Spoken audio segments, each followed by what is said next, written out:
Hi everyone, I'm John Fenzel. We're here on Utah Beach in Normandy. This wasn't one of the original invasion beaches.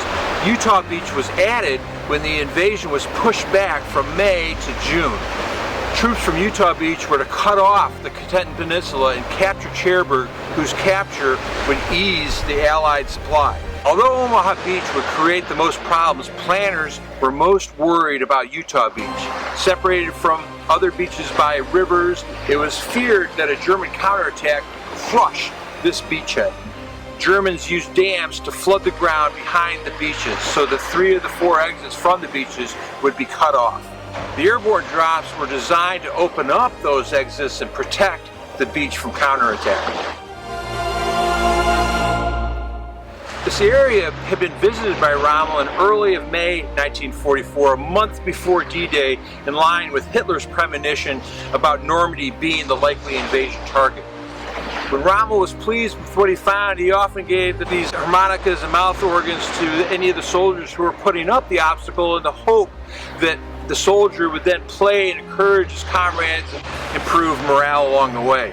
When he came here, however, he wasn't pleased. He inspected the beach and the obstacles, and he demanded that Lieutenant Colonel Arthur Yankee, in charge of blockhouse WN5 right behind us, take off his gloves and show his palms.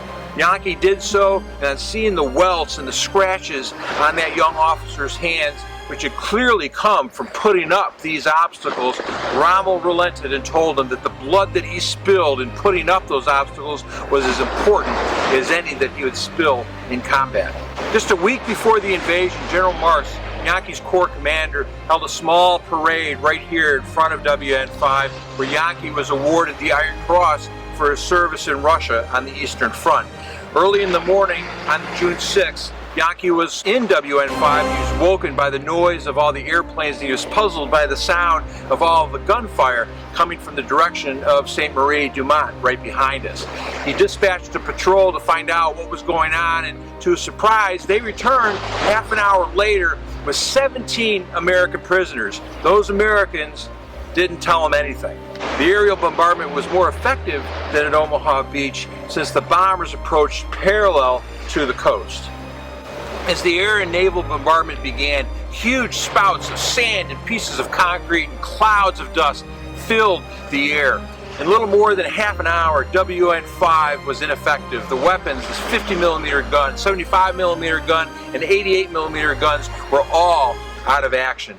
Those men who had not been killed were dazed and shocked by the noise and brutality of those explosions. Yankee was also wounded. As the noise lessened and disoriented defenders looked out to sea, they saw this approaching armada coming towards them. And in leading the waves, they saw floating tanks. Lieutenant Yankee tried to activate his own model-like explosive tanks, small wire-controlled tractors containing explosives. They were called Goliaths, but they wouldn't start. These devices, 5,000 of them that were built altogether, were driven by the 703cc motorcycle engine and could move at 12 kilometers per hour.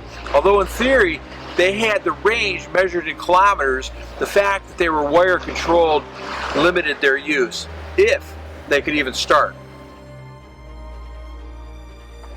Force U from Utah had launched its 32 DD tanks only 2 miles from shore instead of the planned 4 miles because of the bad weather.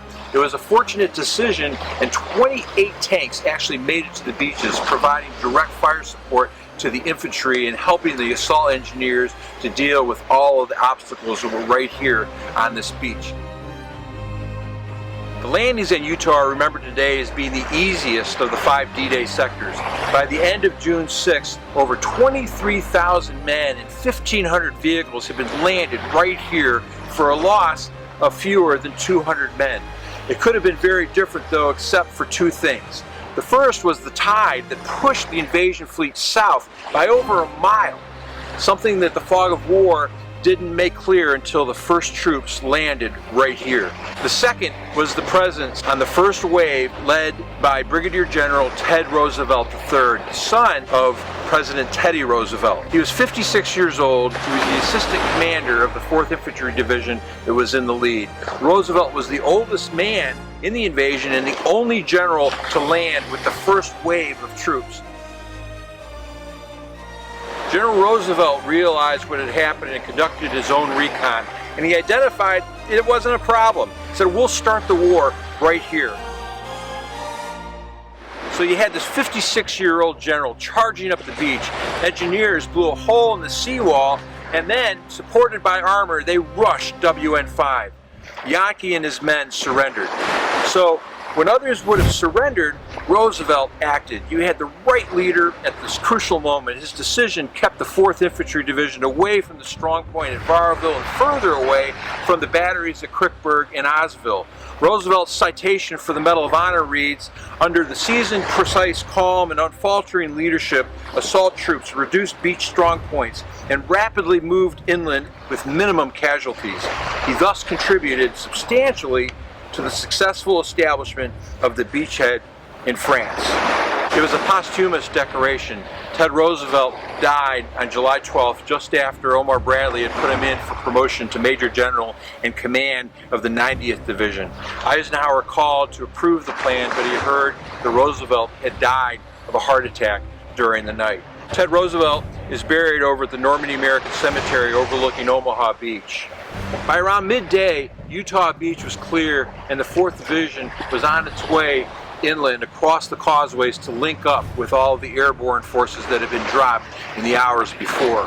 By the end of the day, the 4th Division had achieved almost all of its immediate objectives. Over the beach had come 23,000 men and 1,700 vehicles. The causeways and the beachhead were secure.